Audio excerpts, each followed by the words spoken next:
আরেক প্রকার বিধিবিধান শুধু অন্তরে বিশ্বাস করলেও চলে না, আর শরীরের বাহ্যিক অঙ্গের দ্বারা পালনও করা যায়, বরং বিশ্বাসও করতে হয় অন্তরের দ্বারা, পালনও করতে হয় অন্তরের দ্বারা। এমন অন্তরের দ্বারা পালনীয় বিধিবিধানকে আখলাক বলা হয়। ঈমান, আকীদা, ইবাদত, বন্দেগী, আখলাক। অনেকের এই কথাটা বুঝতে একটু কঠিন হয় যে অন্তরের দ্বারা কোনো বিধান পালন করা যায় কিভাবে, অন্তরের দ্বারা পালনীয় বিধান কেমন হয়। এর সহজ উদাহরণ হলো আল্লাহ কোরআনে বলেছেন, কাদ আফলাহাল মুমিনুন আল্লাযীনা হুম ফী সালাতিহিম খাশিউন। এর একটা অর্থ হলো ওই সমস্ত মুমিনগণ সফল যারা নামাজে, নিজেদের নামাজে আল্লাহর ধ্যানে মগ্ন থাকে। তাই আমি আমার নামাজে আল্লাহর ধ্যানে মগ্ন থাকবো, এটাও আল্লাহ একটা বিধান। এবার বলেন তো এই বিধানটা কোন অঙ্গের দ্বারা পালন করতে হয়? অন্তরে। এইভাবে অন্তরের দ্বারা পালনীয় যত বিধান আছে এইগুলিকে আখলাক বলা হয়। এই হইল ইসলামের যাবতীয় বিধিবিধান তিন প্রকার। এক প্রকার বিধিবিধানের নাম ঈমান, আকীদা। এক প্রকার বিধিবিধানের নাম ইবাদত, বন্দেগী। আরেক প্রকার বিধিবিধানের নাম আখলাক। প্রথম প্রকার বিধিবিধান ঈমান, আকীদা, দুই শব্দ। ইসলামী বিশ্বাসকে ঈমানও বলা হয়, ইসলামী বিশ্বাসকে আকীদাও বলা হয়। তবে ব্যবহারের ক্ষেত্রে কুরআন হাদিসে শুধু ঈমান শব্দটাই ব্যবহার করা হয়েছে। আকীদা শব্দ কুরআন হাদিসের ব্যবহৃত শব্দ নয়। আকীদা শব্দটা পরবর্তীকালে যারা ঈমানের ব্যাখ্যা বিশ্লেষণ করেছেন তারা এই আকীদা শব্দটা ব্যবহার করেছেন। এই প্রয়োগ ক্ষেত্রে ঈমানে আর আকীদায় এই একটু পার্থক্য আছে। কুরআন হাদিসে সরাসরি কতগুলি বিশ্বাস্য বিষয়কে ঈমান বলে আখ্যায়িত করা হয়েছে, আর এইগুলি হইল সর্বমোট 6টা। হাদিসে জিবরিলে 6টা কথা উল্লেখ করে এইগুলিকে আল্লাহ রাসূল ঈমান বলে আখ্যায়িত করেছেন। আল্লাহ বিশ্বাস করা, ফিরিস্তা বিশ্বাস করা, আসমানি কিতাব বিশ্বাস করা, নবী রাসূল বিশ্বাস করা, তকদীর বিশ্বাস করা এবং আখিরাতের চিরস্থায়ী জীবন বিশ্বাস করা। এই 6টা বিশ্বাসকে হাদিস শরীফে আল্লাহ রাসূল ঈমান বলে আখ্যায়িত করেছে। কুরআনের বিভিন্ন আয়াতে এইগুলিকে ঈমান বলা হয়েছে। আকীদা শব্দ কুরআন হাদিসের ব্যবহৃত শব্দ নয়। আকীদা শব্দ ঈমানের ব্যাখ্যা বিশ্লেষণ যারা করেছেন তাদের উদ্ভাবিত একটা পরিভাষা। এই পরিভাষা মতো আকীদা শব্দটা একটু ব্যাপক অর্থেই ব্যবহৃত। যে 6টা বিষয়কে কুরআন হাদিসে ঈমান বলা হয়েছে, আকীদা এইগুলির উপরও প্রয়োগ হয়। আর এই 6 কথার ব্যাখ্যা বিশ্লেষণ যা কুরআন হাদিসের বিবরণ দ্বারা সাব্যস্ত, যা সুন্নতে রাসূল এবং জামাতে সাহাবার ব্যাখ্যার দ্বারা সাব্যস্ত, ঈমান আকীদার 6 কথার যত বিশ্লেষণ, যত ব্যাখ্যা বিশ্লেষণ সালাফে সালিহিনের বিবৃতির দ্বারা সাব্যস্ত, ওই সমস্ত ব্যাখ্যা বিশ্লেষণকে ব্যাখ্যাকারীগণের পরিভাষায় আকীদা বলা হয়। সারমর্ম হল হাদিসে বর্ণিত 6 কথার বিশ্বাসের নাম ঈমান, আর 6 কথার ব্যাখ্যাগুলির নাম আকীদা। হাদিসের বর্ণিত 6 কথা বিশ্বাস করার নাম ঈমান, আর 6 কথার ব্যাখ্যা বিশ্লেষণের নাম আকীদা। যেমন 6 কথার চতুর্থ কথা হলো আমি নবী রাসূল বিশ্বাস করি। নবী রাসূল বিশ্বাস করা এটা ঈমানের 6 কথার এক কথা। কিন্তু আপনি নবী রাসূলকে গুনাহগার বিশ্বাস করবেন না বেগুনাহ বিশ্বাস করবেন, সেটা ভিন্ন প্রশ্ন। কোনো ব্যাখ্যা মতো নবী রাসূল গুনাহগার সাব্যস্ত হন, কোনো ব্যাখ্যা মতো নবী রাসূল বেগুনাহ সাব্যস্ত হন। তাইলে নবী রাসূল গুনাহগার না বেগুনাহ, এটা কি কোরআন হাদিসের ভাষা সরাসরি না ব্যাখ্যা বিশ্লেষণের ভাষা? ব্যাখ্যা বিশ্লেষণের ভাষা। এই পর্যায়ে আমি নবীগণ গুনাহগার না বেগুনাহ এই ব্যাপারে কিছু ব্যাখ্যা বিশ্লেষণ আপনাদের সামনে তুলে ধরতে চাই। কারণ আহলে সুন্নাত ওয়াল জামাতের একটা পরিভাষা আছে, আম্বিয়ায়ে কেরাম মাসুম, ইসমতে আম্বিয়া। আহলে সুন্নাত ওয়াল জামাতের একটা পরিভাষা ইসমতে আম্বিয়া। তেমনি ভাবে আহলে সুন্নাত ওয়াল জামাতের একটা পরিভাষা আছে আদালতে সাহাবা। ইসমতে আম্বিয়া একটা পরিভাষা, আদালতে সাহাবা একটা পরিভাষা। ইসমতে আম্বিয়ার মর্ম হল নবীগণ মাসুম বা বেগুনাহ। নবীগণকে বেগুনাহ বিশ্বাস করার নাম ঈমান নয়, নবী বিশ্বাস করার নাম ঈমান, আর নবীকে বেগুনাহ বিশ্বাস করার নাম আকীদা। আমি নবী বিশ্বাস করি, এই বিশ্বাসটার নাম হইল ঈমান। আর আমি নবীকে বেগুনাহ বিশ্বাস করি, এই বেগুনাহ বিশ্বাস করাটার নাম আকীদা। আশা করি আপনারা ব্যবহারের ক্ষেত্রে ঈমান আকীদার পার্থক্যটা বুঝতে পেরেছেন। এই পার্থক্যটা আমি আজকে আপনাদের সামনে তুলে ধরার একটা কারণ আছে। কারণ হইল, একজন তথাকথিত এক ইসলামী দলের নেতাকে বক্তব্য দিতে শোনা গেছে। তিনি তার বক্তব্যে বলেছেন,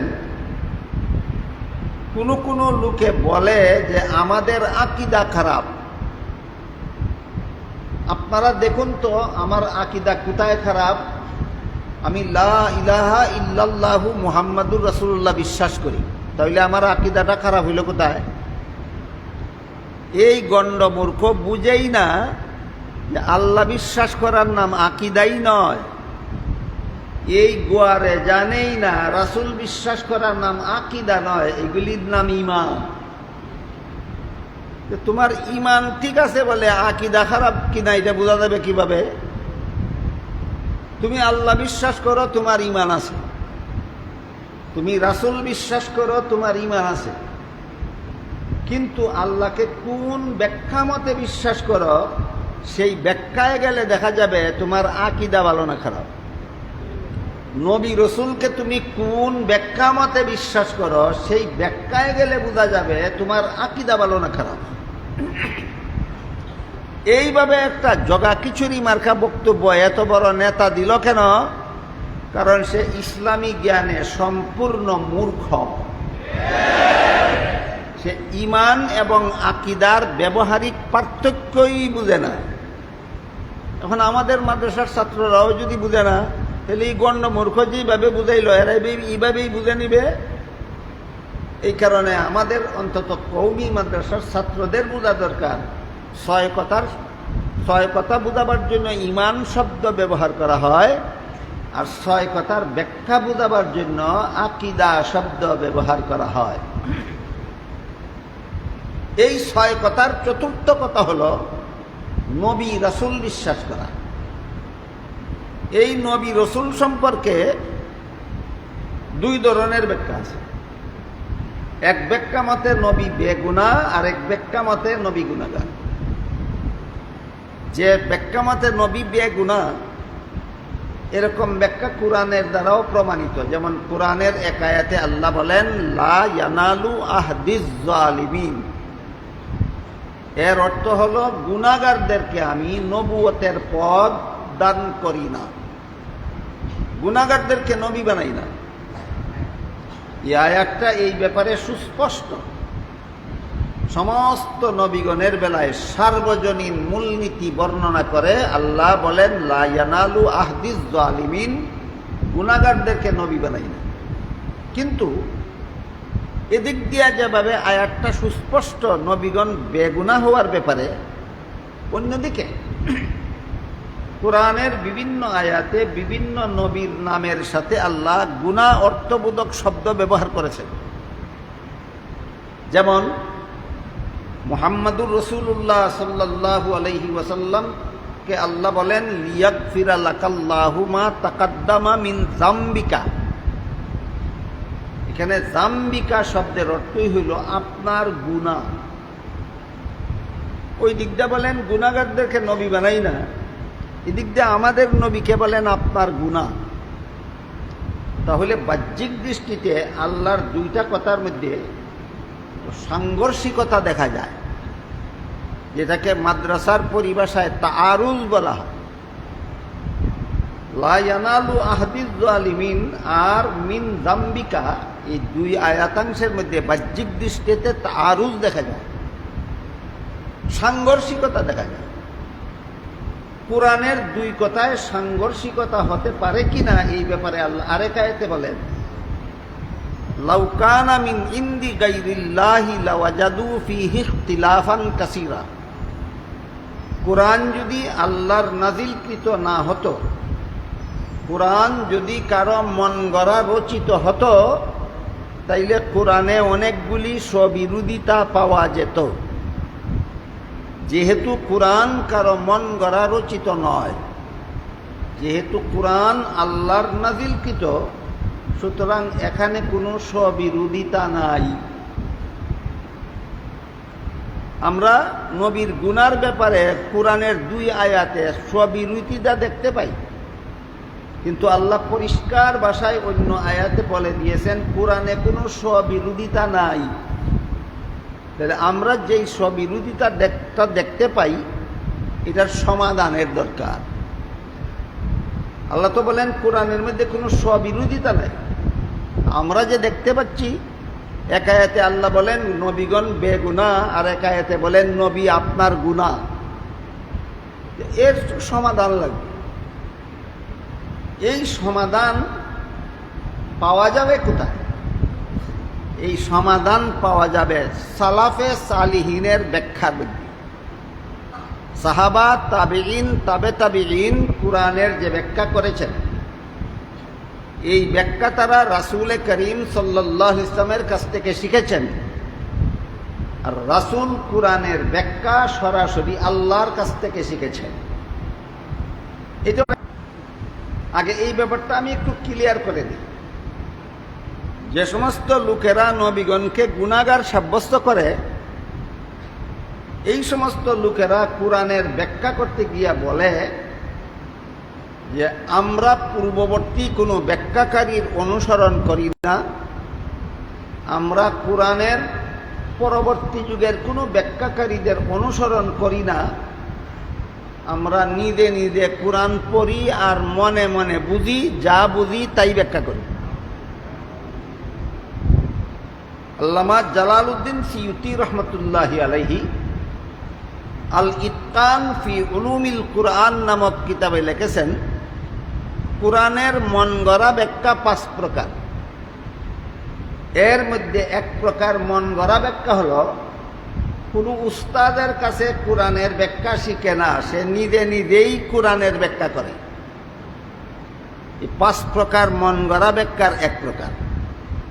সুতরাং যারা কোরআনের মন গড়া ব্যাখ্যা করে নবীগণকে গুনাহগার সাব্যস্ত করে, এই মন গড়া ব্যাখ্যার দ্বারাই গুনাহগার সাব্যস্ত হয়। মন গড়া ব্যাখ্যা না করলে, সালাফে সালিহিনের থেকে চালু হওয়া ব্যাখ্যা গ্রহণ করলে নবীগণ গুনাহগার সাব্যস্ত হয় না। আশা করি আপনারা ব্যাপারটা বুঝতে পেরেছেন।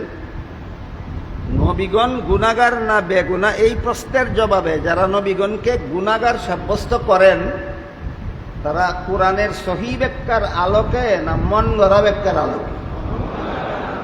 তাহলে কোরআনের সহি ব্যাখ্যা কি আমরা নিজে নিজেই পাই না উস্তাদের কাছ থেকে শিখতে হবে? এবার কোরআনের ব্যাখ্যা উস্তাদের কাছে শিখতে গেলে আমি শিখলাম আমার উস্তাদের কাছে, তিনি তার উস্তাদের কাছে, তিনি তার উস্তাদের কাছে, এভাবে কতদূর পর্যন্ত যায় তার শেষ সীমানাটাও আমাদের চিহ্নিত করে বোঝা দরকার। আমি কোরআনের ব্যাখ্যা শিখেছি আমার উস্তাদের কাছে, তিনি তার উস্তাদের কাছে, তিনি তার উস্তাদের কাছে, তিনি তার উস্তাদের কাছে। তিনি একজন তাবেঈর কাছে তাবেঈ কোরআনের ব্যাখ্যা শিখেছেন, একজন তিনি তাবে তাবির কাছে তাবে তাবি কোরআনের ব্যাখ্যা শিখেছেন একজন তাবেঈর কাছে, তাবেঈ কোরআনের ব্যাখ্যা শিখেছেন সাহাবীর কাছে, সাহাবী কোরআনের ব্যাখ্যা শিখেছেন রাসূলের কাছে। এবার প্রশ্ন জাগে, তাহলে রাসূল কোরআনের ব্যাখ্যা কি নিজে নিজেই শিখেছিলেন? এই প্রশ্নের জবাব পাওয়া যায় কোরআনের সেই আয়াতে যেখানে আল্লাহ বলেন, লা তুহাররিক বিহি লিসানাকা লিতাজালা বিহি ইন্না আলাইনা জামআহু ওয়া কুরআনা ফাইযা ক্বারানাহু ফাত্তাবি কুরআনাহু সুম্মা ইন্না আলাইনা বায়ানা। এই শেষ অংশটা সুম্মা ইন্না আলাইনা বায়ানা।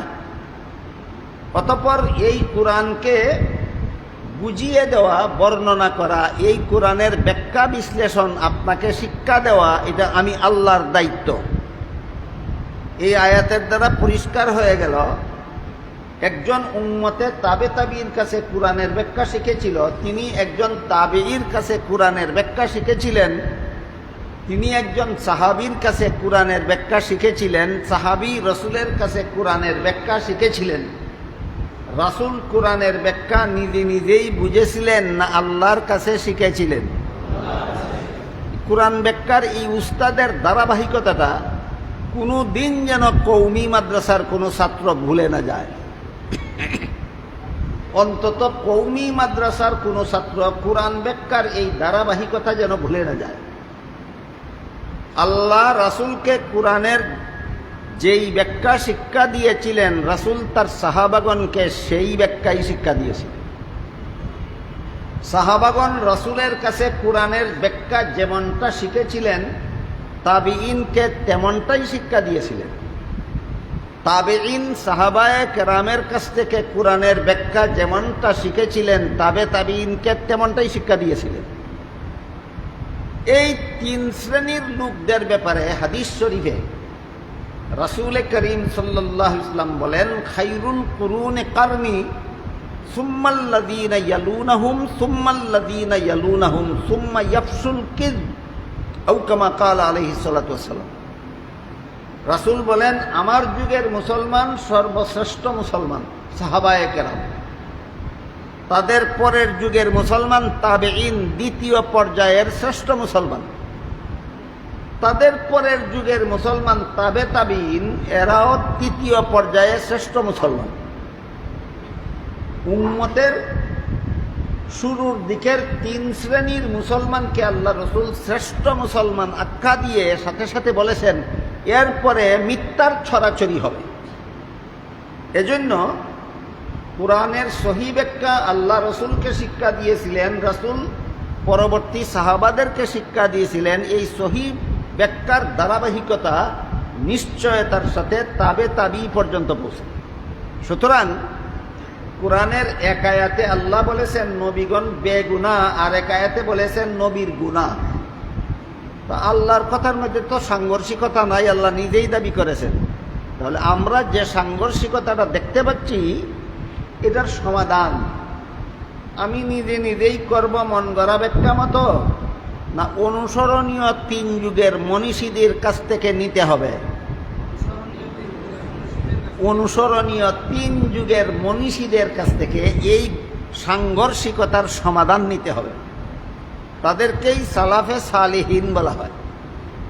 সালাফে সালিহিনের এই সাংঘর্ষিকতা নিরসনের বেলায় যে যত ব্যাখ্যা পাওয়া যায়, সবগুলির সারমর্ম হল লা ইয়ানালু আহদিজ জালিমিন আয়াতে আল্লাহ গুনাহ শব্দকে আবিধানিক অর্থেই, মূল অর্থেই ব্যবহার করেছেন, আর মিন জাম্বিকা আয়াতে আল্লাহ গুনাহ শব্দকে রূপক অর্থে ব্যবহার করেছেন।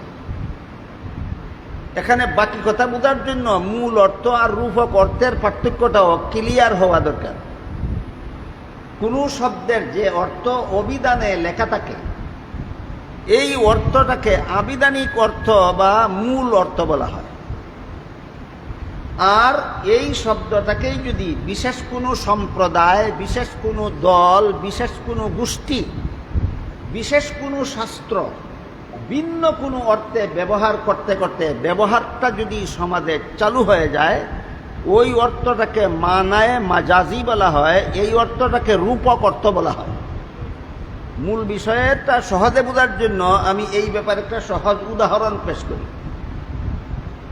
কোরআনে ব্যবহৃত শব্দগুলির মধ্যে একটা শব্দ আছে নূর। নূর শব্দের আবিধানিক অর্থ হলো আলো। এই যে বাতির আলো, চন্দ্রের আলো, সূর্যের আলো, এই আলোকে অভিধানে নূর বলা হয়। কিন্তু কোরআনের পরিভাষায় নূর অর্থ হেদায়েত। নূর শব্দের আবিধানিক অর্থ আলো আর পারিভাষিক অর্থ হেদায়েত। এই উভয় অর্থই আল্লাহ কোরআনে ব্যবহার করেছেন। আল্লাহ কোরআনের এক আয়াতে বলেন, আলাম তারাউ কাইফা খালাকাল্লাহু সাবআ সামাওয়াতিন তিবাকা ওয়া জাআলাল কামারা ফীহিন্না নূরান ওয়া জাআলাশ শামসা সিরাজা। এই আয়াতে আল্লাহ চন্দ্রকে নূর বলেছেন আবিধানিক অর্থে। চন্দ্র আলো। চন্দ্রকে আল্লাহ নূর বলেছেন হেদায়েত অর্থে না আলো অর্থে? এটা কি পারিভাষিক না আবিধানিক? আবিধানিক। এই আয়াতে আল্লাহ নূর শব্দকে আবিধানিক অর্থে ব্যবহার করেছেন। পক্ষান্তরে আরেক আয়াতে আল্লাহ বলেন, আল্লাহু নূরুস সামাওয়াতি ওয়াল আরদ। আল্লাহ আসমান জমিনের নূর। এখানে নূর আবিধানিক অর্থে নয়, এখানে নূর পারিভাষিক করতে। এখানে নূর অর্থ হেদায়েত।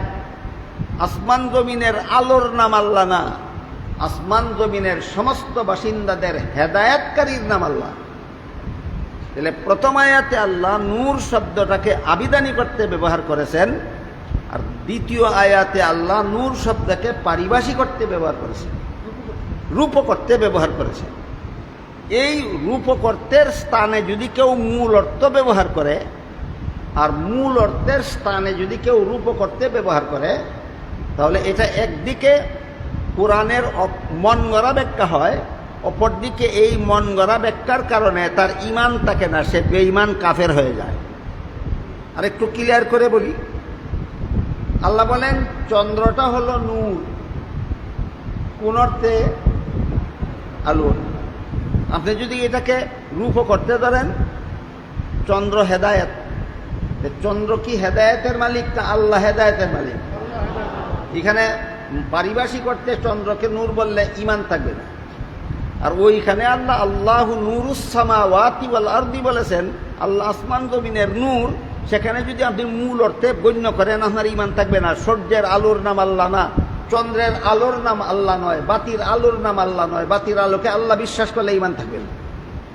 আমি বুঝাতে চেয়েছি, একটা শব্দকে আল্লাহ যে আয়াতে মূল অর্থে ব্যবহার করেছেন, সেখানে রূপক অর্থ গণ্য করলে ঈমান থাকবে না, আর যেখানে রূপক অর্থে ব্যবহার করেছেন সেখানে মূল অর্থে ব্যবহার করলে ঈমান থাকবে না। এবার বোঝার চেষ্টা করি গুনার ব্যাপারটা। নবীগণের গুনার ব্যাপারে লা ইয়ানালু আহদিস জালিমিন আয়াতে আল্লাহ গুনাহকে মূল অর্থে ব্যবহার করেছেন। আর যত আয়াতে গুনাহ সম্বলিত, গুনাহ অর্থ সম্বলিত শব্দ আল্লাহ যত নবীর নামে ব্যবহার করেছেন, সেখানে রূপক অর্থে ব্যবহার করেছেন। গুনার মূল অর্থ হলো অপরাধ, অপরাধ শাস্তিযোগ্য অপরাধ। গুনার মূল অর্থ হলো শাস্তিযোগ্য অপরাধ। আর গুনার রূপক অর্থ হইল ধমক। গুনার রূপক অর্থ কি? ধমক। কোনো গুনাহগারকে আমি নবী বানাই না, অর্থাৎ শাস্তিযোগ্য অপরাধকারীকে নবী বানাই না। এখানে মূল অর্থ গুনাহ। আর আপনার গুনাহ মাফ করে দিলাম, এখানে গুনাহ বলতে শাস্তিযোগ্য অপরাধ নয়। এখানে আপনি যদি সামান্য রকমের অবহেলা, অবজ্ঞা, সামান্য রকমের ত্রুটি বিচ্যুতির শিকার হন, আমি আল্লাহর দৃষ্টিতে এটা অত্যন্ত ধমক দেওয়ার মতো শব্দ। এখানে ধমক অর্থে ব্যবহার করা হয়, ওইখানে শাস্তিযোগ্য অপরাধ অর্থে ব্যবহৃত। আর এখানে ধমকের অর্থে ব্যবহৃত। এই পার্থক্যটা আমরা সলফে সালিহিনের তফসির থেকে পাই। এই পার্থক্যটা কোথায় ভাই? নিজের মনের কোনায় না সলফে সালিহিনের ব্যাখ্যায়? সলফে সালিহিনের ব্যাখ্যায় এক জায়গায় নবীর গুণা অর্থ মূল অর্থ, আর এক জায়গায় গুণা অর্থ রূপক অর্থ। আপনি যদি মূল অর্থের ক্ষেত্রে রূপক অর্থ গ্রহণ করেন আর রূপক অর্থের ক্ষেত্রে মূল অর্থ গ্রহণ করেন, তাহলে আপনার ব্যাখ্যা হবে কোরআনের মন গড়া ব্যাখ্যা। এইভাবে কোরআনের মন গড়া ব্যাখ্যার আশ্রয়ে যারা যারা নবীগণকে গুনাহগার সাব্যস্ত করে, তাদের মধ্যে একজনের নাম হযরত মাওলানা সাদ সাহেব, আর একজনের নাম মৌলানা সাহেদ সাহেব তো ফুল মৌলানা, পরিপূর্ণ মৌলানা, আর একজন হাফ মৌলানা, অর্ধেক মৌলানা সৈয়দ আবুল আলা মওদুদি সাহেব। ফুরা মৌলানাও এই কোরআনের মন গড়া ব্যাখ্যার মাধ্যমে নবীগণকে গুনাহগার সাব্যস্ত করে, হাফ মৌলানাও কোরআনের মন গড়া ব্যাখ্যার মাধ্যমে নবীগণকে গুনাহগার সাব্যস্ত করে। এতক্ষণে আমি আপনাদের বুঝাবার চেষ্টা করেছি যে নবীগণকে বিশ্বাস করার নাম ঈমান, নবীগণকে বেগুনাহ বিশ্বাস করার নাম সহিহ আকীদা, নবীগণকে গুনাহগার বিশ্বাস করার নাম ভ্রান্ত আকীদা। নবীগণকে বেগুনাহ বিশ্বাস করার নাম ঈমান নয়, সহিহ আকীদা। নবীকে গুনাহগার বিশ্বাস করার নাম ঈমানও নয়, সহিহ আকীদাও নয়, ভ্রান্ত আকীদা। আমার এতক্ষণের কথা যারা বুঝেছেন, আশা করি পরিষ্কারভাবেই বুঝতে পেরেছেন যে ইসলামের সহিহ আকীদা মতো সমস্ত নবীগণ গুনাহগার না বেগুনাহ? ইসলামের সহিহ আকীদা মতো সমস্ত নবী রাসূলগণ বেগুনাহ।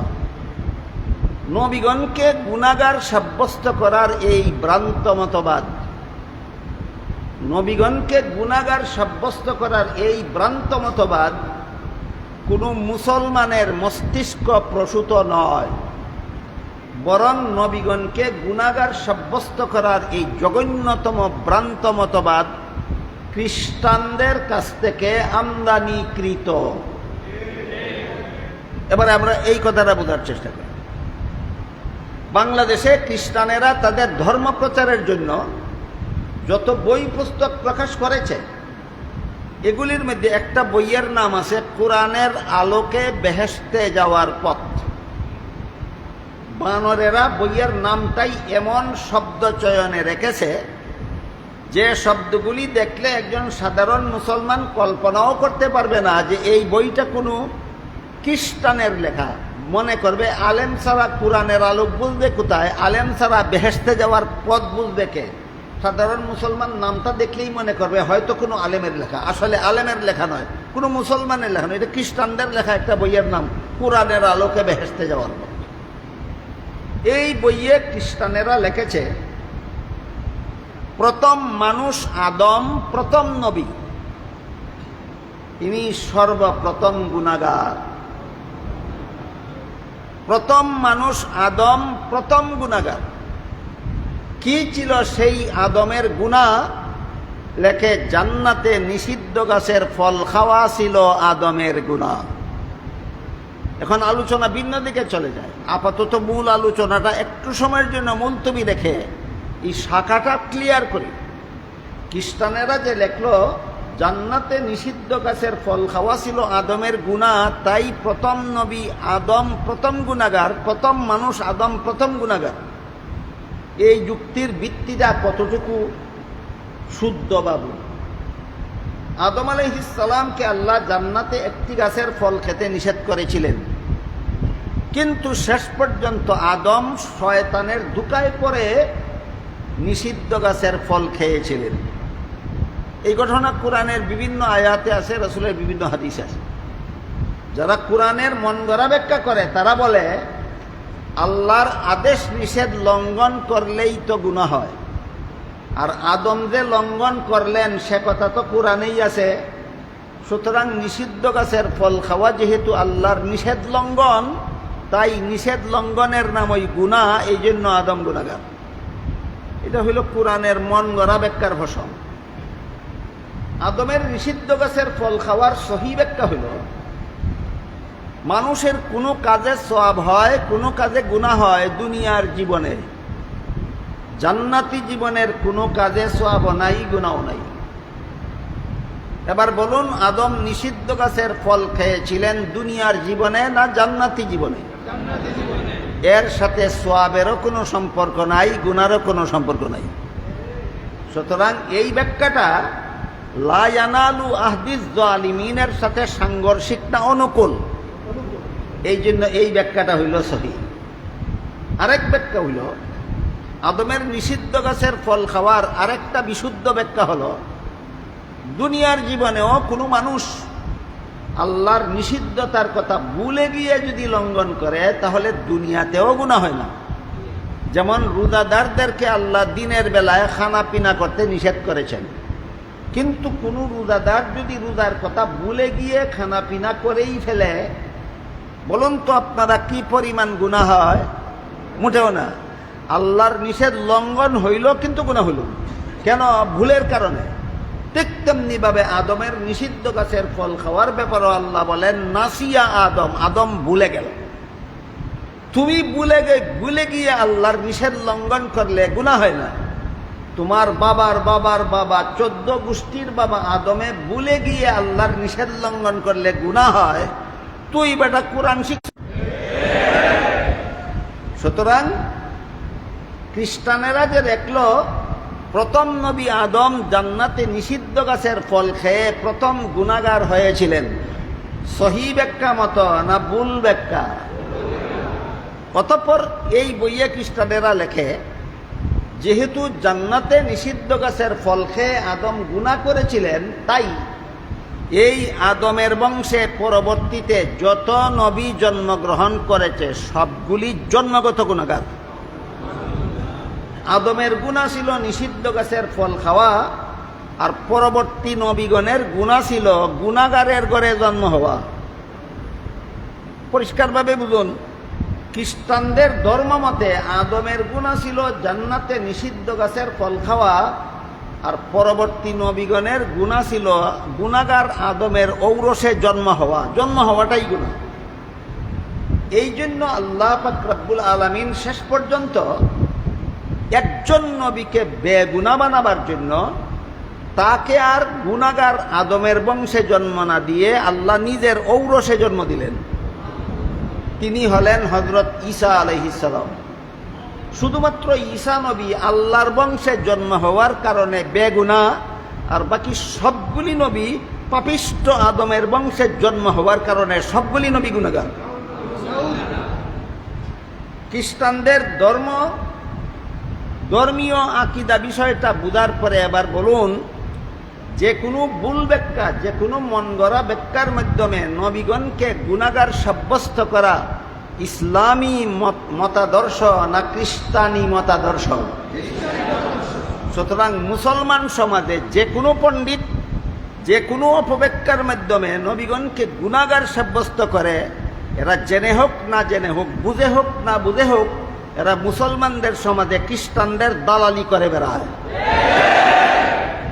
সারমর্ম হইল, নবীগণকে যারা গুনাহগার বলে আকীদা পোষণ করে এরা খ্রিস্টানের দালাল।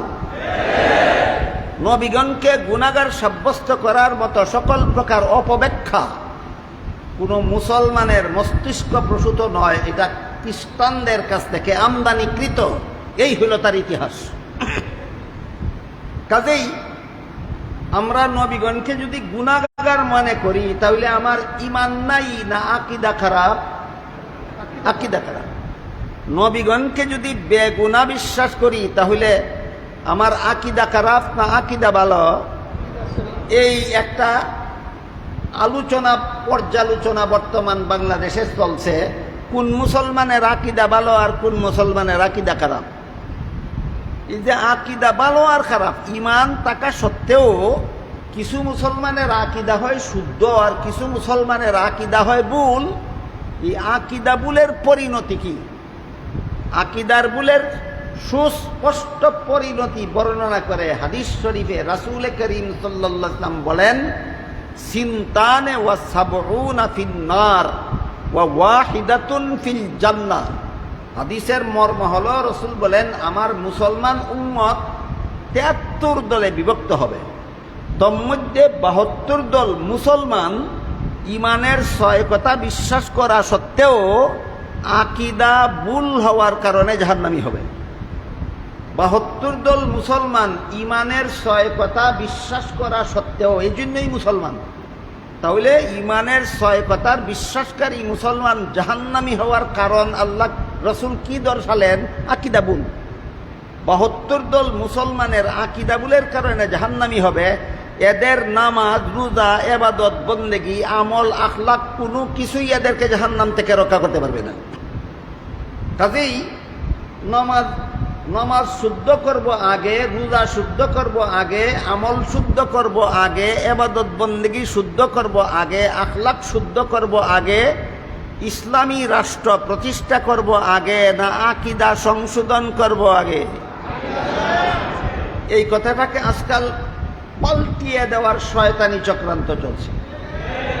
বলা হয় আকীদা টাকিদা বুঝার সময় এখন নাই, আগে ইসলামী রাষ্ট্র প্রতিষ্ঠা করি, আকীদার বিষয় পরে দেখা যাবে। এটা কেতনা বড় শয়তানি চক্রান্ত। এটা বুঝার জন্য সিরাতুন নবীর একটা ঝলক আপনাদের সামনে তুলে ধরতে চাই। রাসূল করিম সাল্লাল্লাহু আলাইহি ওয়াসাল্লাম ৪০ বছর বয়সে সর্বপ্রথম ওনার কাছে ওহী নাজিল শুরু হলো। ওহী নাজিল শুরু হওয়ার পরে আরো ১৩ বছর তিনি মক্কা শরীফে অবস্থান করলেন। ওহী নাজিল পরবর্তী ১৩ বছরের মক্কার অবস্থানকালীন সময়কে রাসূলের মক্কি জিন্দেগি বলা হয়। বুঝেন তো? কুরআন নাজিল শুরু হওয়ার পরের থেকে আরো ১৩ বছর রাসূল মক্কায় অবস্থান করেছিলেন। এই ১৩ বছরের জীবন ইতিহাসকে রাসূলের মক্কি জিন্দেগি বলা হয়। এই ১৩ বছর পরে রাসূল মক্কা শরীফ থেকে হিজরত করে মদিনা শরীফ গিয়ে একটা ইসলামী রাষ্ট্র প্রতিষ্ঠা করেন। তাইলে রাসূল মক্কা শরীফে ইসলামী রাষ্ট্র প্রতিষ্ঠা করেছিলেন না মদিনা শরীফে? মক্কা শরীফের ১৩ বছর কি করলেন? মক্কা শরীফের ১৩ বছর শুধু ঈমান, আকীদা আর আমল শুদ্ধ করে দিলেন। ১৩ বছরের মক্কি জিন্দেগি হইল ঈমান শুদ্ধ, আকীদা শুদ্ধ, আমল শুদ্ধ। ১০ বছরের মদনী জিন্দেগিতে হলো ইসলামী রাষ্ট্র প্রতিষ্ঠা। সিরাতুন নবীর এই সিরিয়াল, সিরাতুন নবীর এই ধারাবাহিকতা যারা জানেন অথবা এখন বুঝতে পেরেছেন, তারা বলুন তো রাষ্ট্র প্রতিষ্ঠা আগে না ঈমান শুদ্ধ আগে? রাষ্ট্র প্রতিষ্ঠা আগে না আকীদা শুদ্ধ আগে? রাষ্ট্র প্রতিষ্ঠা আগে না আমল শুদ্ধ আগে? রাষ্ট্র প্রতিষ্ঠা আগে না আখলাক শুদ্ধ আগে? আখলাক কি? চরিত্র। যদি চরিত্রহীন হয়, কোনো মানুষ যদি চরিত্রহীন হয় আর ইসলামী রাষ্ট্র প্রতিষ্ঠার আন্দোলনে শরিক হয়, চরিত্রবান না চরিত্রহীন? আন্দোলন কিসের? ইসলামী রাষ্ট্র প্রতিষ্ঠার। চরিত্রহীনে যদি ইসলামী রাষ্ট্র প্রতিষ্ঠার আন্দোলন করে, তাইলে সে যেহেতু চরিত্রহীন পরকিয়া করবে, ভিন্ন নারীর সাথে জিনা করবে। যদি ধরা পড়ে যায় তাহলে বলবে নবীরাও পরকিয়া করেছেন, নবীরাও জিনা করেছেন। ধরা পড়ে গেলে বলবে সাহাবাগণও পরকিয়া করেছেন, সাহাবাগণও জিনা করেছেন। সুতরাং যেখানে নবীরা পরকিয়া করে, জিনা করে, যেখানে সাহাবাগণ পরকিয়া করে, জিনা করে, সেখানে আমার এগুলি তো দোষের কোনো ব্যাপারই নয়। এইভাবে আত্মরক্ষার চেষ্টা করবে চরিত্রহীন যদি রাষ্ট্র প্রতিষ্ঠার আন্দোলনে যায়। আমি কি আপনাদেরকে বুঝাতে পারলাম? যার ঈমান শুদ্ধ না, যার আকীদা শুদ্ধ না, যার আখলাক শুদ্ধ না, সে যদি রাষ্ট্র প্রতিষ্ঠার আন্দোলনে যায় কেতনা বড় লম্পট হবে সে। শুধু তাই নয়, যাদের আকীদা ভুল, এরা যদি গদি দখল করেও ফেলে, কেমন গদি হবে, দেশটা কেমন হবে, সেই দেশের মুসলমানের দশাটা কি হবে, আমাদের ইতিহাস থেকে শিখতে হবে। বাদশাহ হারুনুর রশিদের ছেলের নাম ছিল বাদশাহ মামুনুর রশিদ। সেও একটা দেশের গদির অধিকারী হয়েছিল এবং ইসলামী শাসনের নামে। বাদশাহ মামুনুর রশিদ দেশের গদিতে অধিষ্ঠিত হয়েছিল অনুইসলামিক শাসনের নামে না ইসলামী শাসনের নামে? কিন্তু তার আকীদা ছিল খারাপ। বাদশাহ মামুন রশিদ গদি দখল করছে ইসলামী শাসনের নামে, কিন্তু আকীদা খারাপ। বাদশাহ মামুন রশিদ মুতাজিলি আকীদা পোষণ করত। মুতাজিলাদের আকীদাতে কি পরিমাণ খারাপ, কতগুলি আকীদা খারাপ, আমি বাকি রাতে বলে শেষ করতে পারবো না। এর মধ্যে একটা খারাপ আকীদা হলো কুরআন আল্লাহর অনাদি কালাম নয়, কুরআন নবরচিত। মাদ্রাসার উপরের ক্লাসের ছাত্র ভাইদেরকে জিজ্ঞাসা করতে চাই, আপনারা কি জানেন কুরআন নবরচিত না অনাদি কালাম? আহলে সুন্নাত ওয়াল জামাতের আকীদা হলো কুরআন আল্লাহর অনাদি কালাম। মুতাজিলাদের ভ্রান্ত আকীদা হলো কুরআন নবরচিত। এই ভ্রান্ত আকীদায় বিশ্বাসী ছিল বাদশাহ মামুনুর রশিদ। রাষ্ট্রীয় গদিতে বসেছিল ইসলামী শাসনের নামে। বসে কি করেছিল?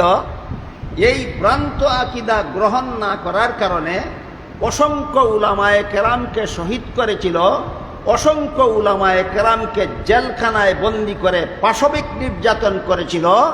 তাদের মধ্যে এক নম্বরে ছিলেন হযরত ইমাম আহমদ বিন হাম্বল রহমতুল্লাহ আলাইহি। আপনারা বাদশাহ মামুনুর রশিদের ইতিহাস পড়ে দেখুন, আকীদা খারাপওয়ালা যদি ইসলামী শাসনের নামে গদি দখল করে, তাইলে বাদশাহ মামুনের দেশের উলামায়ে কেরামের যেই দুর্দশা হয়েছিল, যেই দেশেই খারাপ আকীদাওয়ালা গদিতে যেতে পারবে, সেই দেশের মুসলমানদের সেই দুর্দশা না হয়ে পারে না।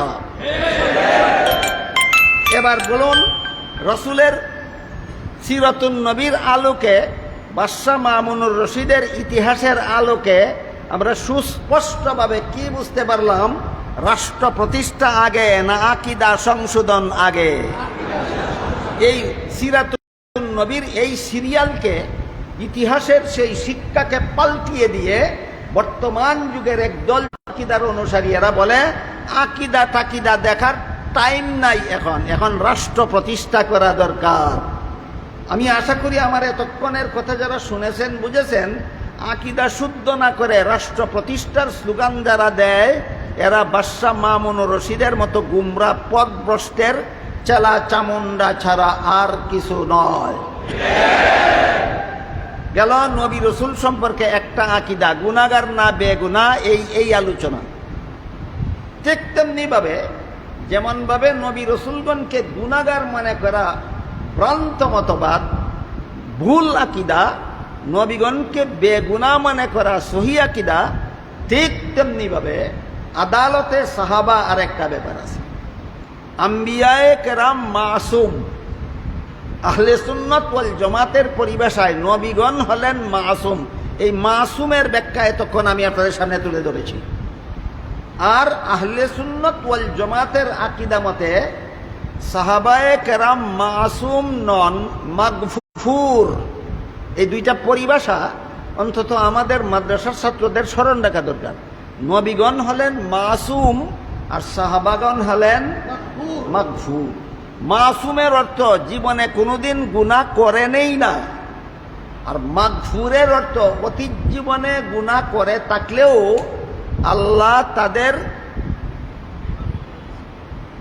আল্লাহ তাদের গ্রহণযোগ্য তওবার কারণে আল্লাহ তাদের জীবনের সমস্ত গুনাহ মাফ করে দিয়ে আল্লাহ তাদের প্রতি রাদিয়াল্লাহু আনহুমের ঘোষণা দিয়েছে। বিষয়টা একটু ক্লিয়ার করি। একবার রাসূল করিম সাল্লাল্লাহু আলাইহি ওয়াসাল্লামের পবিত্র দরবারে সাহাবায়ে কেরামের একটা পরামর্শ সভা চলতেছিল। সেই সভায় হযরত আবু বকর সিদ্দিক রাদিয়াল্লাহু আনহু আর হযরত উমর ফারুক রাদিয়াল্লাহু, তারা দুইজনের মধ্যে একটু কথা কাটাকাটি হয়ে দুজনেরই গলার আওয়াজ একটু বড় হয়ে গেছিল। নবীর দরবারে কথা কাটাকাটি করতে গিয়া গলার আওয়াজ বড় হওয়াটাকে এর প্রতিবাদ করে আল্লাহ আয়াত নাজিল করে বলেন, ইয়া আইয়ুহাল্লাযীনা আমানু লা তারফাউ আসওয়াতাকুম ফাওকা সাওতিন নবী ওয়া লা তাজহারু লাহু বিল কাওলি কাজাহরি বাযিকুম লিবাযিন আন তাহবাতু আমালুকুম ওয়া আনতুম লা তাশউরুন। সারমর্ম হলো আল্লাহ বলেন, সাবধান মুসলমানেরা, আর জীবনে কোনোদিন নবী যেখানে উপস্থিত সেখানে তোমরা উচ্চস্বরে কথা বলবা দূরের কথা, স্বাভাবিক আওয়াজেও কথা বলতে পারো না। তোমার কণ্ঠস্বর যদি নবীর জন্য বিরক্তির কারণ হয়, নবীর বিরক্তিটা হলো তোমাদের ঈমান ধ্বংসের কারণ। আর ঈমান যদি ধ্বংস হয়ে যায় তাহলে আমল ইবাদত বন্দেগী কোনোই কাজে আসবে না। এভাবে আল্লাহ সতর্ক করে দেওয়ার পর সাহাবায়ে কেরাম এমনভাবে সতর্ক হলেন, এই ঘটনার পর থেকে কোনোদিন কোনো সাহাবী রাসূলের কাছে আসলে, রাসূল কোনো কথা জিজ্ঞাসা করলে এত আস্তে জবাব দিতেন যে অনেক সময় রাসূল বুঝতেই পারতেন না। বুঝে থাকতে বলুন যে একটা ভুল সাহাবাদের বিগত মিটিংয়ে হয়েছিল, আল্লাহ সতর্ক করে দেওয়ার পরে সাহাবাগণ সতর্ক হয়েছিলেন কিনা? কি পরিমাণ? 16 আনার মধ্যে 15 আনা। আপনারা বলেছেন 16 আনা, আমি বলি 17 আনা। কারণ যদি এত আস্তে কথা বলতেন যে কোনো রকম রাসূল বুঝতে পারতেন, ওইটাকে বলা যেত 16 আনা। এখন এমন সংশোধন হলেন তারা, এখন রাসূল কোনো কথা জিজ্ঞাসা করলে এত আস্তে জবাব দেন রাসূল বুঝতেই পারেন না। এটাকে 16 আনা বলা যায় না 17 আনা? এইভাবে 17 আনা নিজেদের অতীত জীবনের ভুল ত্রুটি গুনাহকাতার প্রতি সাহাবাগণ 17 আনা সংশোধন হওয়ার কারণে তাদের সংশোধনের উপর সন্তুষ্ট হয়ে আল্লাহ আয়াত নাযিল করে বলেন, ইন্নাল্লাযীনা ইয়াগুদ্দুনা আসওয়াতাহুম ইনদা রাসূলিল্লাহ উলাইকাল্লাযীনা ইমতাহানাল্লাহু কুলুবাহুম লিত্তাকওয়া লাহুম মাগফিরাতুন। এখান থেকে মাগফুর, লাহুম এখান থেকে মাগফুর। আল্লাহ বলেন নিশ্চয় যারা রাসূলের কাছে আসলে আস্তে কথা বলে, আল্লাহ তাদের অন্তরকে তাকওয়ার ব্যাপারে পরীক্ষা করেছেন। লাহুম মাগফিরাতুন, তাদের অতীত জীবনের সমস্ত ভুল ত্রুটি গুনাহ খাতা মাফ। তাহলে সাহাবায়ে কেরাম অতীত জীবনে গুনাহ করে থাকলেও গুনাহ নিয়েই দুনিয়ার থেকে বিদায় হয়েছেন না গুনার ক্ষমা মঞ্জুর করে বিদায় হয়েছেন? আল্লাহ সাহাবাদের জীবনের সমস্ত গুনাহ মাফ করে দিয়েছেন। এটাকে আরবিতে বলে মাগফুর। তাই নবীগণের ব্যাপারে আহলে সুন্নাত ওয়াল জামাতের পরিভাষা হইল তারা মাসুম, আর সাহাবাগণের ব্যাপারে আহলে সুন্নাত ওয়াল জামাতের পরিভাষা হলো তারা মাগফুর। আরেকটা উহাদি আছে সাহাবায়ে কেরামের, সেটা হলো রাদিয়াল্লাহু আনহুম। রাসূলের সমস্ত সাহাবাদের প্রতি আল্লাহ চিরকালের জন্য সন্তুষ্ট। কতদিনের জন্য? চিরকালের জন্য সন্তুষ্ট। আর এক আয়াতে আল্লাহ বলেন, রাসূলের সাহাবাদের ব্যাপারে এক আয়াতে আল্লাহ বলেন তাদের জন্য উত্তম ঠিকানার সুসংবাদ দেওয়া হইল। হুসনা আয়াত সম্বলিত আয়াতটা যেন কি? হুসনা। পরের অন্য আয়াতে বলেন ইন্নাল্লাযীনা সাবাকাত লাহুম মিন্নাল হুসনা উলাইকা আনহা মুবাদুন। এক আয়াতে বলেছেন সাহাবাদের জন্য উত্তম ঠিকানার সুসংবাদ। এখানে উত্তম ঠিকানা বলতে আল্লাহ জান্নাত বুঝিয়েছেন। অন্য আয়াতে বলেন রাসূলের সাহাবাদের ব্যাপারে যে আল্লাহ জান্নাতের সুসংবাদ দিয়েছেন, এরা জাহান্নামের শাস্তি পাওয়ার পরবর্তী জান্নাতি নন। উলাইকা আনহা মুবাদুন। রাসূলের কোনো সাহাবীর শরীরে জান্নাতের বিন্দু মাত্র আগুন কোনোদিন স্পর্শ করবে না। অর্থাৎ সাহাবায়ে কেরামের জীবনের সমস্ত গুনাহ মাফ হওয়ার কারণে এরা জাহান্নামের শাস্তির যোগ্য হয়ে নয়, জাহান্নাম থেকে মুক্তিপ্রাপ্ত অবস্থায় আল্লাহর চিরসন্তুষ্টির ঘোষণা পেয়ে এরা পরকালে আল্লাহর সামনে দাঁড়াবেন। এই কারণে আহলে সুন্নাত ওয়াল জামাতের পরিভাষায় সাহাবায়ে কেরাম মাসুম না মাগফুর? এবার বলুন, যারা অপরাধ করার পরে যথারীতি তওবা করলেন, আল্লাহ তওবা কবুল করে সব গুনাহ মাফের ঘোষণা দিলেন, চিরকালের জন্য সন্তুষ্টির ঘোষণা দিলেন, জাহান্নাম থেকে মুক্তির ঘোষণা দিলেন, জান্নাতের সুসংবাদ দিলেন, এরা সমালোচনার যোগ্য না অনুসরণযোগ্য? অনুসরণযোগ্য। এই জন্য আহলে সুন্নাত ওয়াল জামাতের সহিহ আকীদা মতে সাহাবায়ে কেরামের সমালোচনা করা হারাম। সাহাবায়ে কেরামের সমালোচনা করা হারাম। তিরমিজি শরীফের বর্ণিত এক হাদিসে রাসূল করিম সাল্লাল্লাহু আলাইহি ওয়াসাল্লাম বলেন, ইদা রাআইতুমুল্লাযীনা ইয়াসুব্বুনা আসহাবী ফাকুলু লানাতুল্লাহি আলা শাররিকুম। অর্থ হলো, রাসূল বলেন, আমার উম্মত মুসলমানেরা, তোমরা যদি ওই সমস্ত লোকদের দেখতে পাও যারা আমার সাহাবাদের সমালোচনা করে, তাদেরকে বলে দিও আমার সাহাবা সমালোচকদের উপর আল্লাহর লানত। তোমরা যখন দেখতে পাবে একদল লোক আমার সাহাবাদের সমালোচনা করে, তখন তাদেরকে বলে দিও এদের উপর আল্লাহর লানত। যখন দেখতে পাবে কেন বললেন? কারণ নবীগণকে গুনাহগার সাব্যস্ত করার যেমন একটা ইতিহাস আছে, এই ভ্রান্ত আকীদা খ্রিস্টানদের কাছ থেকে আমদানিকৃত, ঠিক তেমনিভাবে সাহাবায়ে কেরামের সমালোচনা করার মতো দৃষ্টতা এইটাও কুখ্যাত মুনাফিক আব্দুল্লাহ ইবনে সাবার মতবাদ থেকে আমদানিকৃত। যারা নবীগণকে গুনাহগার বলে এরা খ্রিস্টানদের দালাল, আর যারা সাহাবায়ে কেরামের সমালোচনাকে হালাল বলে এরা কুখ্যাত মুনাফিক ইবনে সাবার দালাল। এবার আমি ইবনে সাবার সামান্য একটু ইতিহাস আপনাদের সামনে তুলে ধরতে চাই। রাসূল করিম সাল্লাল্লাহু আলাইহি ওয়াসাল্লাম এর যুগে দুনিয়ার কোনো মুসলমান কোনো সাহাবীর সমালোচনা করত না। হযরত আবু বকর সিদ্দিক রাদিয়াল্লাহু আনহুর যুগেও দুনিয়ার কোনো মুসলমান কোনো সাহাবীর সমালোচনা করত না, কারণ সবাই জানতো সাহাবাদের সমালোচনাকারীদের উপর আল্লাহর লানত। একটু আগে বলেছি তিরমিজি শরীফের হাদিস, রাসূল বলেন সাহাবা সমালোচকদের উপর আল্লাহর লানত। এইটা যেহেতু নবীর যুগের সব মুসলমানের জানা ছিল, এই জন্য নবীর যুগের কোনো মুসলমান সাহাবাদের সমালোচনা করত না।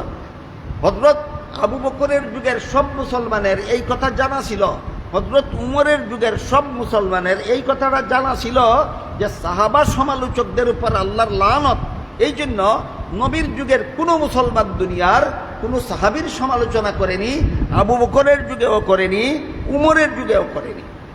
হযরত উসমান রাদিয়াল্লাহু আনহুর যুগে একটা কুখ্যাত ইহুদি পণ্ডিত ছিল, বাড়ি ছিল তার ইয়ামান দেশে, নাম ছিল আব্দুল্লাহ ইবনে সাবা। সে চক্রান্তমূলকভাবে ইয়ামান দেশ থেকে সফর করে মদিনা শরীফে এসে হযরত উসমান রাদিয়াল্লাহু আনহুর কাছে কলেমা পড়ে মুসলমান হওয়ার নাটক সাজালো। বুঝা থাকলে বলুন, সত্যই মুসলমান হলো না মুসলমান হওয়ার নাটক সাজালো? এই কুখ্যাত মুনাফিক ইবনে সাবা হযরত উসমানের কাছে কলিমা পড়ার নাটক করে মুসলমান সমাজের মুসলমানদের কাছে প্রচার করে দিল ইহুদি পণ্ডিত আব্দুল্লাহ ইবনে সাবা মুসলমান হয়ে গেছে। তারপর এইভাবে সে মুসলমান সমাজে ঢুকার পরে মুসলিম বিশ্বের বিভিন্ন দেশে গেল, মুসলমানে কুন্দল সৃষ্টি, মারামারি সৃষ্টি, ইসলাম ধর্মের আকীদা বিশ্বাস নিয়ে ভ্রান্ত মতবাদ তৈরি করার চক্রান্ত নিয়ে। এক সময় বসরা গেল, বিফল হলো, এক সময় কুফা গেল, বিফল হলো, মুসলমানদের মধ্যে ভ্রান্ত আকীদার বীজ বপন করতে পারেনি। শেষ পর্যন্ত কুখ্যাত মুনাফিক ইবনে সাবা মিশরে গিয়া মিশরের কিছু অশিক্ষিত আর অল্প শিক্ষিত মুসলমানকে নিয়ে মহাসমাবেশ করল। সেই সমাবেশে কুখ্যাত মুনাফিক ইবনে সাবা মুসলমানদের মধ্যে ভ্রান্ত আকীদার প্রসার করার জন্য, বীজ বপনের জন্য যে বক্তৃতা দিয়েছিল, সেই বক্তৃতায় কুখ্যাত মুনাফিক ইবনে সাবা মিশরের সম্মেলনে সমাবেত মুসলমানদের উদ্দেশ্য করে জিজ্ঞাসা করেছিল, তোমরা বলো তো ইসলামী আকীদা মতে মুহাম্মদুর রাসূলুল্লাহর মর্যাদা বেশি না ঈসা নবীর মর্যাদা বেশি? একজন মুসলমান যত বড় অশিক্ষিত হোক, যত বড় বদামলওয়ালা হোক, সে কোনোদিন বলবে না মুহাম্মদুর রাসূলুল্লাহর চেয়ে ঈসা নবীর মর্যাদা বেশি। সব মুসলমান এক বাক্যে বলল যে ঈসা নবীর থেকে বহুগুণে বেশি মর্যাদা মুহাম্মদুর রাসূলুল্লাহ। এরপরে সে বলল, তাহলে তোমরা যদি এই কথা বিশ্বাসই করো যে ঈসা নবীর থেকে মুহাম্মদুর রাসূলুল্লাহর মর্যাদা বেশি, তাহলে ঈসা নবী দুনিয়ার থেকে বিদায় হওয়ার পরে আবারও যদি তিনি দুনিয়াতে আসতে পারেন, তাহলে তার চেয়ে শ্রেষ্ঠ নবী মুহাম্মদুর রাসূলুল্লাহ দুনিয়ার থেকে বিদায় হওয়ার পরে তিনি কেন আবারও দুনিয়াতে আসতে পারবেন না? এই দিল একটা মন গড়া যুক্তি। এই মন গড়া যুক্তির শয়তানি বুঝতে না পারে এই সমস্ত মুসলমানেরা বিশ্বাস করে নিল মুহাম্মদুর রাসূলুল্লাহ আবার দুনিয়াতে আনাগোনা করতে পারেন, চলাফেরা করতে পারেন। এখান থেকেই রসুলকে হাজির নাজির বিশ্বাস করার শিরিকি মতবাদ চালু হয়। এরপরে দিল আর এক বক্তৃতা। সেই বক্তৃতায় কুখ্যাত মুনাফিক ইবনে সাবা বলল, আচ্ছা মিশরের মুসলমান তোমরা বলো তো, আবু বকর রসুলের আত্মীয়তা সম্পর্কে শ্বশুর হতেন, শ্বশুর কি রক্ত সম্পর্কীয় আত্মীয় হয়? তারা বলল না, শ্বশুর রক্ত সম্পর্কীয় আত্মীয় নয়। এবার বলে, বলো তো তোমরা, হযরত উমর রসুলের শ্বশুর ছিলেন, শ্বশুর তো রক্ত সম্পর্কীয় আত্মীয় নয়। হযরত উসমান রাসূলের জামাতা, জামাতাও রক্ত সম্পর্কীয় আত্মীয় নয়। কিন্তু হযরত আলী রসুলের আপন চাচাতো ভাই। বুঝতে পারতেছেন মুনাফিক ইবনে সাবার বক্তৃতা? বুঝতে পারতেছেন? আবু বকরও রসুলের রক্ত সম্পর্কীয় আত্মীয় নন, উমরও রসুলের রক্ত সম্পর্কীয় আত্মীয় নন, উসমানও রসুলের রক্ত সম্পর্কীয় আত্মীয় নন। হযরত আলী হলেন রসুলের রক্ত সম্পর্কীয় আত্মীয়। সুতরাং আলীকে বঞ্চিত রেখে আবু বকরের খলিফা হওয়াটাও জুলুম। যারা আবু বকরকে খলিফা বানাইল তারাও পাপিষ্ট, আবু বকর খেলাফতের মস্তক গ্রহণ করে সেও পাপিষ্ট। যারা উমরকে খলিফা বানাইল তারাও পাপিষ্ট। যে উমর আলীকে বাদ দিয়া নিজে ক্ষমতা দখল করলো সেও পাপিষ্ট। যারা উসমানকে খলিফা বানাইল তারাও পাপিষ্ট। যে উসমান খেলাফত গ্রহণ করলো সেও পাপিষ্ট। সকলের উচিত ছিল আলীকে খলিফা মনোনীত করা। সুতরাং আলীকে খলিফা মনোনীত না করে যারা যারা খেলাফতের মস্তদে বসলো আর যারা যারা বসাইল সবগুলি পাপিষ্ট, সবগুলি ফাসিক। এই হইল সাহাবা মুসলমান সমাজে সাহাবা সমালোচনার আমদানির ইতিহাস। ইতিহাসটা বুঝে থাকলে এবার একটু দয়া করে বলবেন, রসুলের যুগে, আবু বকরের যুগে, উমরের যুগে রসুলের সাহাবার সমালোচনাকারী কেউ ছিল না। উসমানের যুগে এক কুখ্যাত মুনাফিক ইবনে সাবা মুসলমানের সমাজে এইরকম ভ্রান্ত বক্তৃতা দিয়া ভ্রান্ত মতবাদ চালু করে সাহাবায়ে কেরামের সমালোচনার দ্বার উদ্ঘাটন করেছিল। সুতরাং নবীগণকে যারা গুনাহগার বলে, এরা যেমন ভাবে ভুল মতবাদ খ্রিস্টানদের কাছ থেকে আমদানি করে, খ্রিস্টানের দালালি করে, তেমনি ভাবে সাহাবায়ে কেরামদের যারা সমালোচনা করে এরাও কুখ্যাত মুনাফিক ইবনে সাবার মতবাদ মুসলমানদের সমাজে প্রচার করে। এরা কুখ্যাত মুনাফিক ইবনে সাবার দালালি করে। নবীগণকে যারা গুনাহগার বলে এরা খ্রিস্টানের দালাল, সাহাবাগণকে যারা সমালোচনা করে এরা মুনাফিকের কুখ্যাত মুনাফিক ইবনে সাবার দালাল। এবার বলেন, এই সমস্ত দালালদের স্লোগানে আপনারা ইসলামী হুকুমত কায়েমের আন্দোলনে শরীক হবেন না দালালদেরকে আকীদা শুদ্ধ করার দাওয়াত দিবেন? এই হইল ইসলামের এক প্রকার বিধান, যেগুলি অন্তরের দ্বারা পালন করতে হয়। এই বিধানগুলির নাম ঈমান, আকীদা। ঈমান সম্পর্কে অনেক কথাই বলা দরকার ছিল, আমি সময় সুযোগের অভাবে পারলাম না। শুধু আকীদা সম্পর্কে সামান্য একটু আলোকপাত করলাম। আজকের মতো দুইটা আকীদার ব্যাপারে সুস্পষ্ট করে দিলাম। নবীগণকে বেগুনা বিশ্বাস করা বিশুদ্ধ আকীদা, নবীগণকে গুনাহগার মনে করা ভ্রান্ত আকীদা। এরা খ্রিস্টানদের সমাজ থেকে আমদানি করেছে। খ্রিস্টানদের দালালেরাই নবীগণকে গুনাহগার বলে প্রচার করে। আর সাহাবায়ে কেরামকে সমালোচনা করা এটা মুনাফিকের মতবাদ। যারা মুসলমান সমাজে প্রচার করে এই মতবাদ তারা মুনাফিকদের কাছ থেকে আমদানি করেছে। এরা কুখ্যাত মুনাফিক ইবনে সাবার দালাল। আজকের মতো মাত্র দুইটা হলো ইসমতে আম্বিয়া আর একটা হলো আদালতে সাহাবা। ইসমতে আম্বিয়া যারা মানে না এরা খ্রিস্টানের দালাল, আদালতে সাহাবা যারা মানে না এরা মুনাফিক ইবনে সাবার দালাল। এই সমস্ত দালালদের দ্বারা ইসলামী রাষ্ট্র প্রতিষ্ঠা হবে, ইসলামী হুকুমত চালু হবে। দুকাবাজি মুনাফিকি আর মির্জাফরি ছাড়া আর কিছু নয়।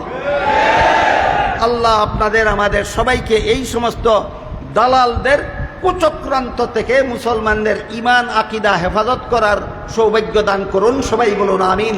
সুবহান রাব্বিকা রাব্বিল ইজ্জাতি আম্মা ইয়াসিফুন ওয়া সালামুন আলাল মুরসালিন ওয়াল হামদুলিল্লাহি রাব্বিল আলামিন।